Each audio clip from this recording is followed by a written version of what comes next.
अपनी बेटी का कन्यादान कीजिए, त्याग नहीं। सुबह दरवाजे की घंटी बजी तो विधि की सास ने दरवाजा खोला और विधि की मम्मी को पुलिस के साथ देखकर चौंक गईं। 6 महीने पहले ही तो विधि दुल्हन बनकर इस घर में आई थी। विधि जब छोटी थी तभी उसके पापा का निधन हो गया था। मम्मी ने उसे मम्मी पापा दोनों बनकर ही पाला था। इस समय वे एक कंपनी में मार्केटिंग मैनेजर के पद पर कार्यरत थीं। जब आरब का रिश्ता उसके लिए आया तो मम्मी बहुत खुश हो गई थीं, क्योंकि विधि उनकी अकेली संतान थी। इसलिए वे हमेशा अकेलापन महसूस करती थीं। और आरब का घर भरा पूरा था, मम्मी पापा, एक बहन और एक भाई। शादी के बाद से ही विधि ने देखा कि आरब उससे खिंचा खिंचा रहता है और कुछ दिनों बाद घर वालों ने भी उससे ठीक से बात करना बंद कर दिया। विधि ने महसूस किया कि घर में सबको बस उसकी मोटी तनख्वाह से मतलब रहता है, उससे नहीं। कुछ दिनों बाद तो विधि की हालत नौकरों जैसी हो गई। सुबह पूरे घर का काम करके ऑफिस जाती और शाम को घर आकर फिर से पूरे घर का काम करती। उस पर भी कोई उससे खुश नहीं रहता। आरब तो सीधे मुंह बात तक नहीं करता था। कल विधि ने आरब को एक लड़की के साथ रेस्टोरेंट में खाना खाते हुए देखा। वे वहां अपने सहकर्मी के साथ किसी कस्टमर से मिलने गई थी।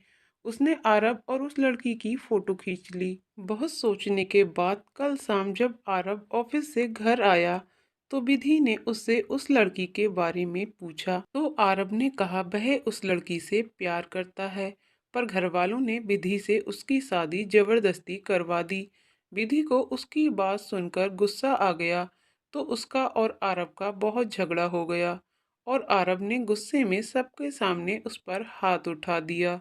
पर घर में किसी ने भी उससे कुछ नहीं कहा। विधि को ये देखकर बहुत आश्चर्य हुआ और गुस्सा भी आया। वह अब समझ गई थी कि किसी को उससे कोई मतलब नहीं है, तो उसने तुरंत अपनी मम्मी को फोन करके सारी बात बता दी। इसलिए मम्मी सुबह घर आ गईं।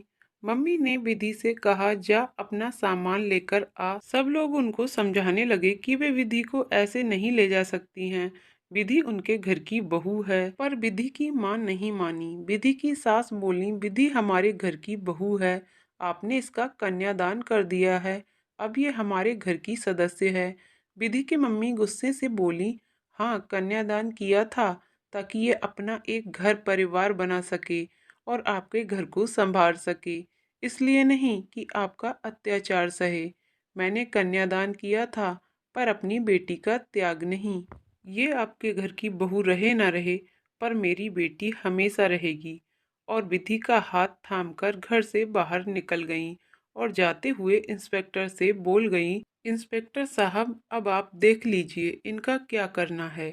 मेरी बेटी के चेहरे पर पड़ा ये लाल निशान सारी बात की गवाही दे रहा है कि मैंने जो कहा है वो सच है। मैं आज एक बात सबसे कहना चाहती हूँ, बेटी का कन्यादान अवश्य कीजिए, पर उसका त्याग नहीं। हाँ, उसकी गृहस्थी में ज़्यादा दखलंदाजी ठीक नहीं है, पर उसे घुट घुट कर जीने के लिए भी मजबूर ना करें। वह बहू चाहे किसी की भी कहलाए, पर बेटी तो सदा आपकी ही रहेगी।